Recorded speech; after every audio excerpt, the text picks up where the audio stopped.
Hi and welcome or welcome back to my channel. If you're new here, my name is Amy and I'm the knitter behind Knitting Matters, and in this video is going to be a podcast update for all the things that I knit on in May 2026. I'm going to follow the standard podcast style, which is finished items, whips and any acquisitions, and if that is something that you are interested in, then just keep watching. So my first finished item is something that I cast on in April, and it is a birthday gift knit for my husband, and it is the Zipper Sweater Man Light. The Zipper Sweater Light Man by PetiteKnit. I just can't try it on for you guys. It is May bank holiday here in the UK, and if you know, you know. We have had an unseasonably hot week. We've had some heat waves, and I just can't wear woolen knits for you, so I'm just going to hold it up and show you, and I'm going to direct you to my Ravelry page, which will be linked down below. So if you want to see some pictures of it actually being worn, go down there.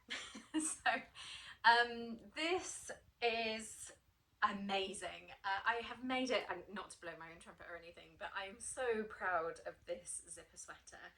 I made it in the recommended yarn, which is Peer Gynt. I have made this pattern before in various different sizes, children's, etc. But I've never used the recommended yarn, and I've been really impressed with it. It's such a gorgeous yarn, and I'm loath to say, but I think it is worth the higher price point that you pay for it. So this is completely done, zip installed, ready to go, and it's a birthday gift for my husband. So it's his birthday next weekend, and it is ready to rock and roll. I doubt he's going to get much wear out of it until the winter, but if it's anything like the other zipper sweater that I made him, he will wear it a lot. And in fact, that's what prompted me to make this one initially, is that he wears the other one I've made him so much that when I wash it, which is not as often as it should be, he's always asking, when is it going to be ready to wear again? So I know that it's going to a very grateful recipient. He is very knit-worthy. But more about the pattern. So it has a double thick rib collar here, which is knit together, and it's knit top down and in the round. So you start here and knit the rib collar. There's lots of raglan increases before you just knit a very long stockinette body and just ribbing for the bottom. So it's quite basic in terms of its construction, and it does have a lovely Italian, no, not Italian, tubular cast off. I always do that. I always use those terms interchangeably, and they're not the same. So I did a tubular cast off here for the bottom. I'm not going to go into too much detail about this one because I did record the process step by step. So if that video isn't out already, you can look forward to it in the near future. And yeah, that goes into a lot of detail about any of the pitfalls that I came across, any techniques that I recommend, and really goes into quite a lot more detail than I'm going to here. But this, I think the last time I showed it to you, it didn't have sleeves and I hadn't finished the body, so I have done quite a lot of work on this one, and I'm really pleased to get it done. So yeah, that's my first finished item. That is the Zipper Sweater Light Man by PetiteKnit. The next finished item I have has been a whip since January. There's a bit of a theme here this month. I've been clearing my needles of all my winter knits, and it is also a PetiteKnit pattern. It is the Moby sweater by PetiteKnit. So this one I started in January. It was like my little Christmas cast on, a little treat from me to me, after all the gift knitting that I did in December. And I cast it on with Double Sunday by Sandnes Garn, held together with their Tynn silk mohair in the shade Almond. And I'm completely obsessed with this pattern, so I'm really pleased to have finished it. I might just try it on for you quickly. I'm not sure I'm going to be able to keep it on for very long because it's very hot out, but there we go. So I'm super pleased with the way that it looks, but I still can't shake the thought out of my head that I have knit it in the wrong colour, and I really wish that I'd made it in grey, but I've made the investment in the yarn now, so what are you going to do? because I just feel like it's just not my perfect neutral, and I'm really annoyed at myself for thinking that, because I just think that we should wear whatever we want to wear and be happy and fine, but I just can't get that thought out of my head. So I think the last time you saw this, I'd finished most of it, bar one of the sleeves. I have now, as you can see, finished both of the sleeves. I have a bit of positive ease around the body, not as much as it says in the pattern, which is odd because my gauge swatch was correct. So I'm not sure if maybe the pictures on PetiteKnit website show more positive ease than the pattern recommends, and I do know designers do that sometimes, and it's really annoying. Like they say, sorry, I've got mohair now, it's not quite got rid of, stopped shedding all the mohair. So some designers do that, and I find it really annoying where they say, oh, we recommend that it's worn with, you know, 15 centimeters positive ease, and then all of the pictures show 30 centimeters positive ease, but you don't know that it's 30 centimeters positive ease because you're just looking at a picture. So you knit it and think it's going to fit like the image does, and it doesn't. And I have a bit of a bugbear about that. I feel like if you're going to say on the pattern that it should fit with 15 centimeters positive ease, show us a model who's wearing a sweater with 15 centimeters positive ease, and then if we want to make it a bit bigger, then we will. But I'm going to get off of my soapbox now because I feel like I'm being a bit negative. But anyway, I still love it. It's no way is it too small. It fits me so beautifully. I feel so comfortable in it. I feel so warm in it. I feel like I just love wearing it. It has these really beautiful travelling stitches here. They're sort of faux cables. And I really enjoy making this cross hatch pattern. Really loved that. I really loved getting into the melody. I'm going to say melody because I can't think of a better word, but it did feel to me like the melody of the pattern. You know, do 3 purl, 4 knit, cable 1, you know, and I just really enjoyed going along with the pattern. Again, as I've come to expect with PetiteKnit, it was very clearly written. I didn't have any issues understanding how to, like, understanding her instructions. I felt like they were really well written. So yeah, my only beef with it is that I think I picked the wrong colour, but what it's making me think actually is that I want to make it again, but in like grey, a very light grey, maybe. I'm thinking like Morning Haze from Knitting for Olive, but I don't know what the equivalent would be in Sandnes Garn, and this is like so far down my priority list that I'm not really seriously thinking about it. But I've been, you know, while I was doing the rest of the body and then the whole time I've been doing the sleeves, I've been thinking I should have made this in grey. I should have done this in grey. The pattern is exquisite. It's knit top down, so you knit the back yoke, you pick up, it has a European shoulder, so you pick up for the left and right shoulders, joining around the neck with backward loop cast on. Before you finish knitting the yoke, you join in the round and knit the body, and then add the sleeves and the collar at the end. So yeah, I do really love it. I think it's going to be amazing in the winter. Like honestly, stood on the side of a rugby pitch in the rain and the cold with this on is just going to be like chef's kiss. I feel really proud of it. I feel like it's really beautiful and intricate. So please don't let my mithering put you off about the colour and the fit. That's totally a me problem. So yeah, and I'm really pleased to finish it because it feels like it's been a whip for a really long time, and it hasn't compared to some of the other whips that I have got lingering around. But I don't know, it's just felt like I've wanted to finish it for such a long time, and now I can say that I have. So yeah, that's my Moby sweater by PetiteKnit. Another project that I'm really pleased to finish and that I'm really proud of, and that I finished at totally the wrong season. I went completely out of order in terms of the priority for my knits in the month of May, and I steamed on ahead with one of my summer knits and actually finished it. And that is the Evina Cardigan Junior by Heidi Petterson. Like, how completely adorable is this pattern? Sorry, this is the Evina Cardigan Junior by Heidi Petterson. The Evina cardigan, so I've had my eye on the Evina cardigan for a little while now. I really want one, and I was going through my stash and sort of thinking about stash busting, and I went into quite a lot of detail about this in my last podcast, so I won't go into too much detail. But either way, I didn't quite have enough of one stash yarn that I had, which was the Sublime Organic Cotton DK.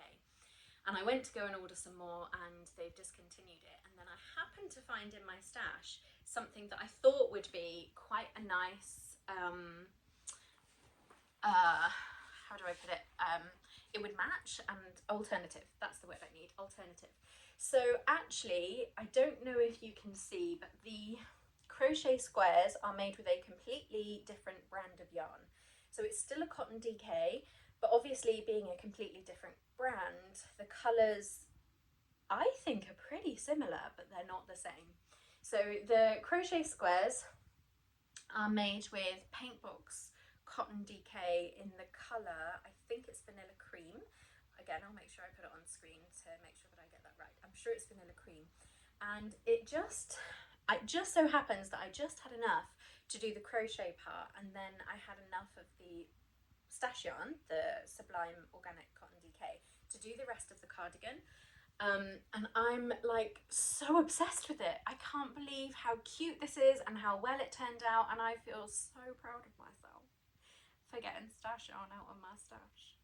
And if you know that feeling, you know it's a good one. So, and I just keep telling my husband, I'm like, you know that cardigan, I made it with stuff that was lying around. And I know, which is so stupid, because I know that I paid for this yarn at some point several years ago, and it's been quite wasteful that it's just been sat in a drawer not being used. But I do tell him, I'm like, so basically I got it for free. I mean, I didn't get it for free. It's just I've had the yarn for so long, I don't remember paying for it. But either way, going off on a tangent here. So this is the most adorable, like totally adorable thing, I think, in my daughter's wardrobe at the minute. So you make these granny squares and stitch them all together in a long strip, and then you pick up stitches to knit the ribbing, and then you pick up stitches for the yoke and you knit it up. You then knit the sleeves and join them into the yoke, and then continue working in a circular motion until the yoke is complete. You then do ribbing for the neck and leave these stitches on hold, so you don't cast them off until you finish the beautiful, like exquisite double knit button band, and then you cast it all off together at the top here. My daughter chose these buttons, which I was surprised at. I thought she would have picked something sparkly, but she wanted them to match, and I think they do match. And yeah, so those actually the buttons, I only got around to sewing the buttons on today, so technically it's only a finished project from today. But I did manage to get some pictures of her wearing them in the garden, and she loved it. She was like twirling around and she was so happy. And it has really, really made me want to make one for myself. Okay, I'm going to dive into my acquisitions just really quickly, because so seeing this and seeing how adorable my daughter looks, I was like, well, obviously I have to have a mother-daughter match. I mean, who wouldn't want a mother-daughter match with this pattern? Heidi has done an exquisite job. So I went online to see, I know that the Sublime Cotton DK has been discontinued, but I went online to see if I could find some of the Paintbox cotton, and I did find some, and it was 40% off. So I bought, how much have I bought? 2, 4, 6, 8, 10, 20 balls of the Paintbox, which I think will be plenty. It is worth noting as well that this is not, cotton is not the recommended yarn for this pattern. This pattern recommends holding a fingering or a 4-ply weight yarn together with a silk mohair, so something like knitting for olive merino and soft silk mohair or the equivalent. It's DK weight, but it is not a cotton pattern at all. It is made for wool, So I have really gone rogue with this one. I've really gone off piste, and it's worked, and I'm really happy with it, so I want to replicate it in the adult pattern. What I can't decide is whether to make the V-neck version, or there is a crew neck version as well. So if I do the crew neck version, I'll be totally matchy-matchy, but I think I would maybe prefer to wear the V-neck. So I'm still wrestling and sort of tussling with which one to make. But I bought the yarn for it, and I didn't intend to buy the yarn for it. I just intended to browse and sort of think and plan. And then when I saw that it was 40% off, it happened. So here we go. So I've got a kilo of this, and it will probably worm its way into my summer knitting plans. To be honest, my daughter's cardigan was supposed to be a summer knit, and I ended up making it in the spring, but it's fine. So anyway, I've again gone off piste because that was supposed to be in my acquisitions, which is supposed to come later. But yeah, so that is my, what is it, my third finished item, which I feel really accomplished this month as well. I feel so, which partly is because most of these were mostly completed the last time we sat down and chatted, but so it only really, I mean, I've done a lot. I feel like I've just done a lot of sleeves this month. I've done the 2 sleeves for the zipper sweater and the only 1 sleeve for the Moby sweater, but I just feel like I've done a lot of sleeves, plus the 2 sleeves for here. So I don't know, it just feels like I've done a lot of sleeves in May. Yeah, so that is my third finished item for this month. Again, I'm super proud of it. She looks completely adorable in it. She loves it. The only thing that I think I did wrong was I think I stitched these granny squares together wrong. Those of you that know about crochet, will you please tell me if I've done it wrong? I think I'm supposed to see this chain on the right side. This is the wrong side, and you can see this chain, but when I'm looking at the pictures online of the designers where the squares have been stitched together, you can see the chain edge, and I'm wondering if I've messed that up somehow. So crochet queens out there, would you please let me know, have I done this incorrectly? Either way, I don't care. I'm super proud of it. I love it. My gamble has paid off. I mean, you can see, especially in this light, you can see that they're 2 different colours, but when she's wearing it, it's so hardly noticeable that I won't be telling anybody, apart from you, obviously. So yeah, that's my third finished item for May, and actually my final finished item. I have not finished my Nordic Blooms cardigan.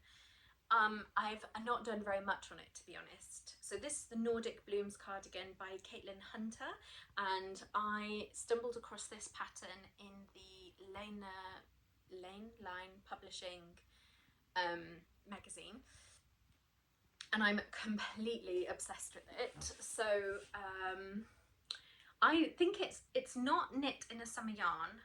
Oops, hang on, I'm losing stitches. It's not knit in a summer yarn, not even remotely knit in a summer yarn. It's knit in Garn Vams in the shade Lilac Melange and Grey Morning Haze, or Grey something. I'll pop it on the screen so you can see. Which I'm totally obsessed with. Again, completely love these colours together. Really feeling purple at the moment. And from last month, all I've managed to do is knit the 2 fronts. So they didn't take me very long, so I'm hoping it's not going to take hours and hours, but this I feel like needs to be my priority now. I feel like I need to get this one off my needle because otherwise it's going to go onto Whip Island, and I don't want it to go onto Whip Island because it's too cute. So it has these beautiful stranded colourwork flowers at the bottom. You have a quick sneak peek at my floats on the inside, and it has a steek down the front where the button band will be. So I've got to carry on knitting the back now and then add some sleeves, and I don't want to dwell too much on this one because I think I talked about it quite a lot in the last episode, so if you're interested, do go and catch that one.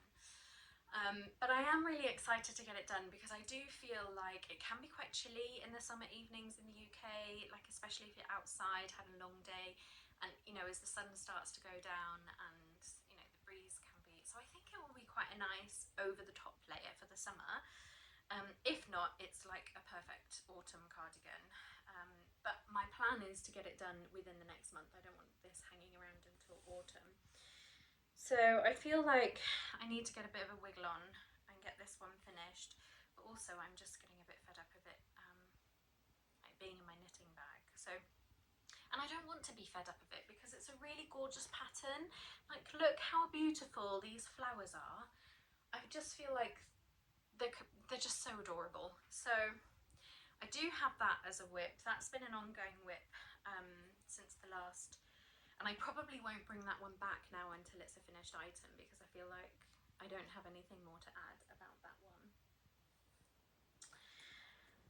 I made some progress on my little sockies that I showed you in the last episode as well, in that I have finished one and I have cast on the other one, but it's in my work bag, which is in my car, and I forgot to get it ready before the podcast, but I'm up to about here. So I've got about 1 1/8 of a sock. I do look at it and I think it just looks really little, but actually on my foot it fits really fine. So I'm not worried about that at all. And again, I don't have a huge amount to add that I didn't speak about last time with this one. I'm knitting it in Blue Fern Yarns classic sock base in the colour Quayside Winter, and I'm doing a contrast toe and heel in the colour Rosewood from the same brand. And I'm having a go at doing the Toe Up Custom Knit Socks by Kate Atherley. So I bought her book, the Custom Knit Socks book, about 6 months ago, and I've just been looking at it and thinking about it ever since then. And I had this big block in my head, and I don't know why, because she makes doing your own sock pattern look so simple in the book, and she gives you all of the formulas and the calculations, and I don't know why I was so nervous just to get started, because I didn't need to be. She made it so straightforward, she made it so simple that actually I managed to whip this one out quite quickly. I do edit patterns from time to time, and I will make adjustments where I feel I need to, but often I don't. I just buy a pattern because I don't want to have to think about it. I just want to cast it on and knit it and it work, and I have something beautiful at the end, preferably something that looks like the pictures that the designer has put out. So yeah, it took me ages to cast these on because I thought I just don't want to have to think about it. I just don't want to have to think about it. But she made it so easy and so straightforward that actually I'm thinking, why would I buy any other sock patterns now? So she's really inspired me to just knit socks that are to my foot size. So like I said, I'm really pleased with how it's turned out. I was worried that I thought that the foot part of it looked a bit small, and I think with the next one that I do, I probably won't have as much negative ease. So she recommends 10% negative ease, and I think I probably won't have that much next time. I think I might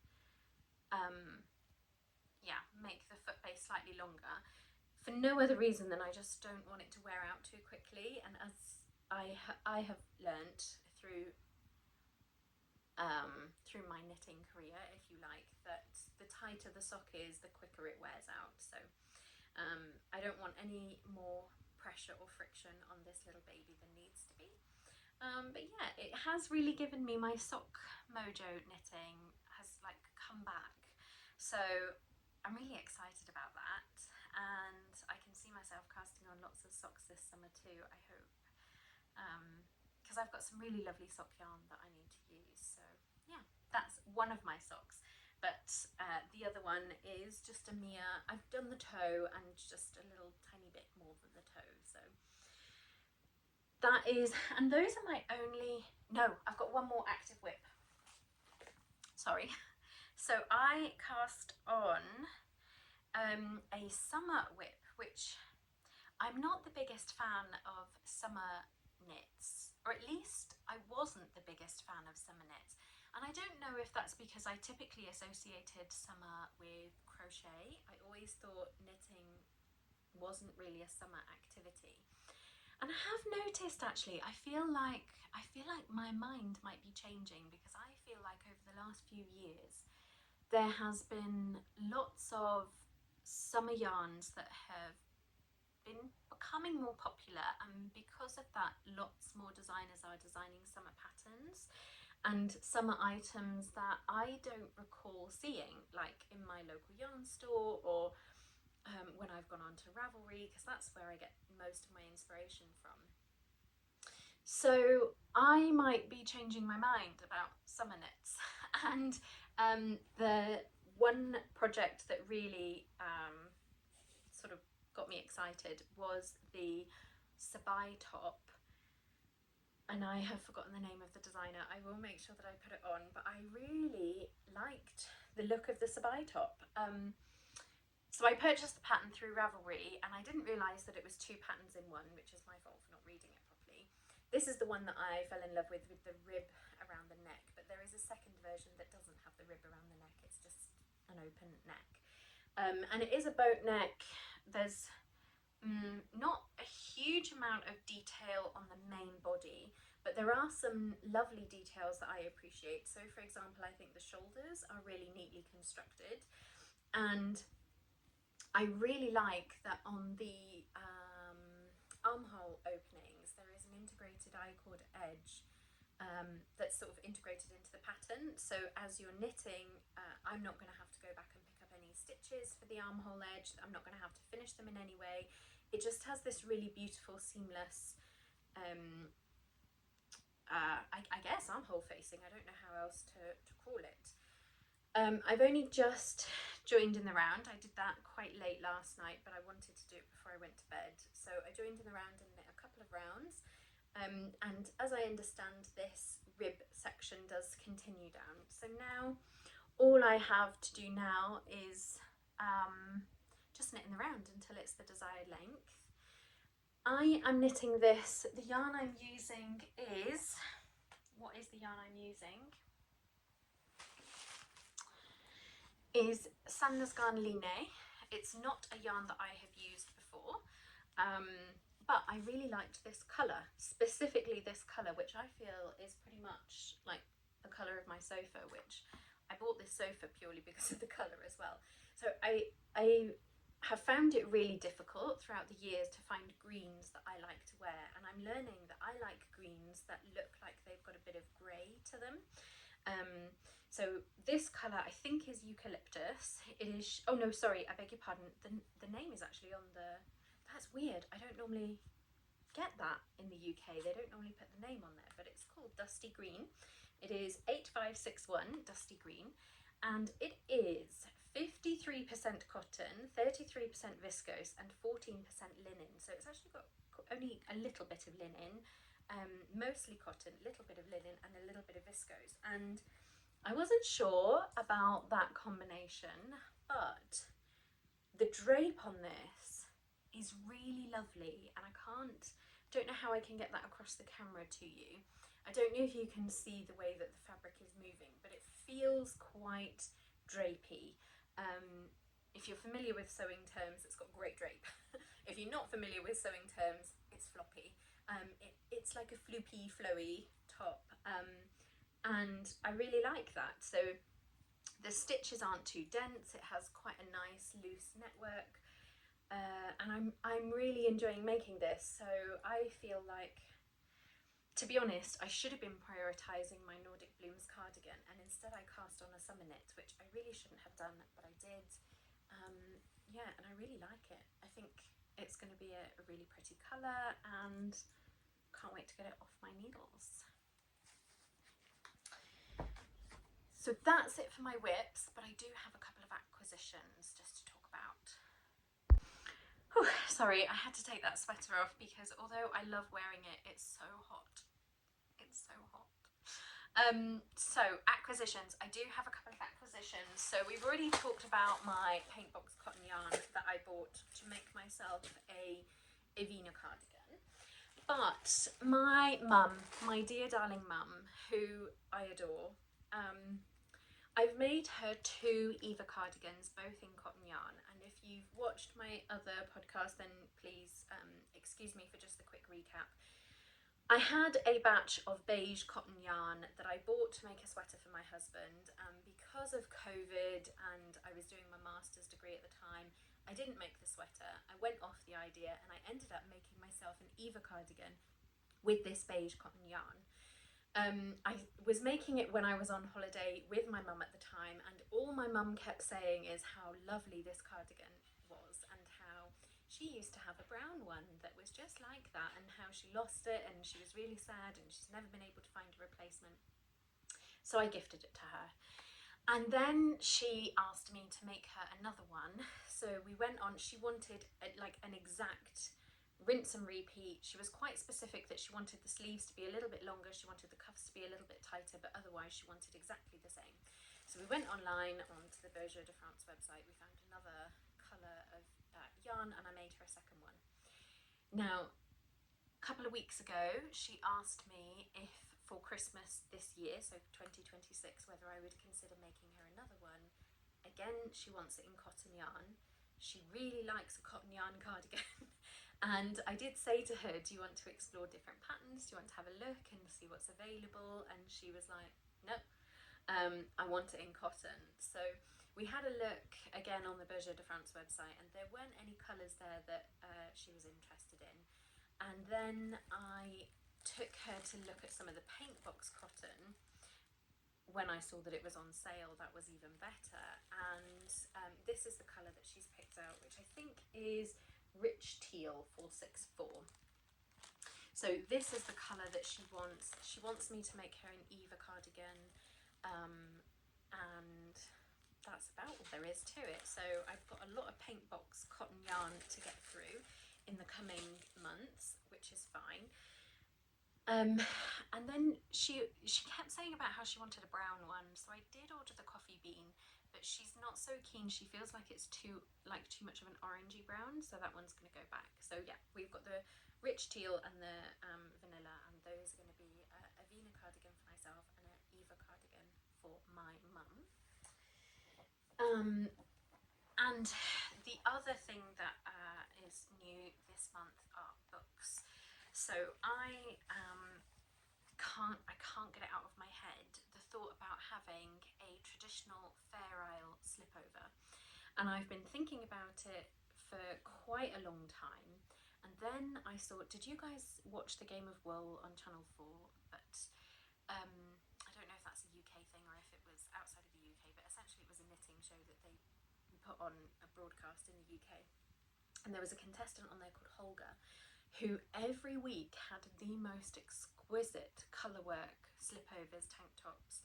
One or two of them looked like they could be traditional Fair Isle, the others just looked like colourwork slipovers, but either way they were exquisite. And it just sort of reignited that thought that was in the back of my head. It was like, yes, I have to have one of these. So I spent a long time looking and trying to figure out what I wanted, and I landed on the queen of colourwork, Marie Wallen, who used to be a designer for Rowan, but I don't know if she still does design for Rowan, but she's independent now and has her own brand of yarn, and she has lots of patterns that she's designed. So I bought this book, Cumbria, because it has in it the Keris slipover, and this is like exactly what I had in mind. Now it has lots of other really exquisite patterns. I'm not sure if we can call them Fair Isle. I'm going to be calling them Fair Isle inspired because I can see the inspiration, but I'm not sure they fit into the context of, oh, that's a better picture. I'm not sure we can call this traditional Fair Isle, but like, might be better actually if I just put a picture on the screen and ignore this. But the colour work in here is just so gorgeous. She does have kits available, but I haven't purchased one yet. I'm not sure I will. They are very luxury and and they have a price point that matches that. So this is taking a lot of thought, and I'm not sure if I'm going to do that or whether I'm going to source other yarns. I've got quite a bit of oddballs of Rowan DK felted tweed that I've had left over from other projects, so I might see if that would work instead. Either way, I haven't decided, but I have decided that I want to knit the Keris for sure, and that in my mind is going to be in my September, in my autumn knitting plans, so spoiler alert. And that sort of sent me down a bit of a rabbit hole about Fair Isle knitting, and I'm just reading these two now as well. So I'm actually really loving the storytelling about Fair Isle, about where it came from and what's inspired it. So this is a book of patterns, but a good chunk of the beginning of the book is all about the history of like where it came from and where the inspiration came from, and like I'm really enjoying the storytelling. So this is Alice Starmore's book of Fair Isle knitting. So this is great, and I'm actually just sitting in the park while the kids are playing. I'm reading this. There are some exquisite patterns in here too, and I do want to give a shout out to this one in particular. The water lily jacket, like how cute is that? Especially in those blues. So yeah, there's loads of patterns in here. It's really great, and if you are thinking about Fair Isle in the same way that I am, which I doubt you are because I don't think anyone is as crazy as I am about this, but this would be a really great book. And then I also picked up 200 Fair Isle designs. I actually haven't opened this book yet, which is quite shameful because it got delivered a few days ago and I haven't even looked at it. I have flipped through though, and it has got loads of like just patterns upon patterns. It literally has 200 Fair Isle patterns, and I think it is going to give you the skills to make your own Fair Isle, which I hope it does. If it does, then I will be definitely raving about this book a bit later. But if I could design my own tanks, cardigans, sweaters with this traditional Fair Isle patterns, I will be so happy. So yeah, 3 books about Fair Isle and 2 cardigans worth of yarn is what I have acquired this month, which I think is plenty to be getting me by through the summer. And I think that just about draws my May podcast to a close. I have recorded a summer knitting video, and if that isn't up already, it will be soon. And I've also recorded a zipper sweater, like the whole I'm not sure what I'm going to call it yet, like the whole process of me making a zipper sweater, so that will be up soon. I have had some really significant technical issues, so my beginning of my April podcast has been severely delayed just because of that, but I'm hoping I've managed to fix that now. But otherwise, I think I'm just jabbering now, so I'm going to let you guys get on with your day. I hope you've enjoyed this episode. If you have, please give me a like and consider subscribing, and do leave me a comment. I really do love engaging with you in the comment section. It really brightens my day. And I think I'm going to leave it there. So happy knitting, guys. Bye.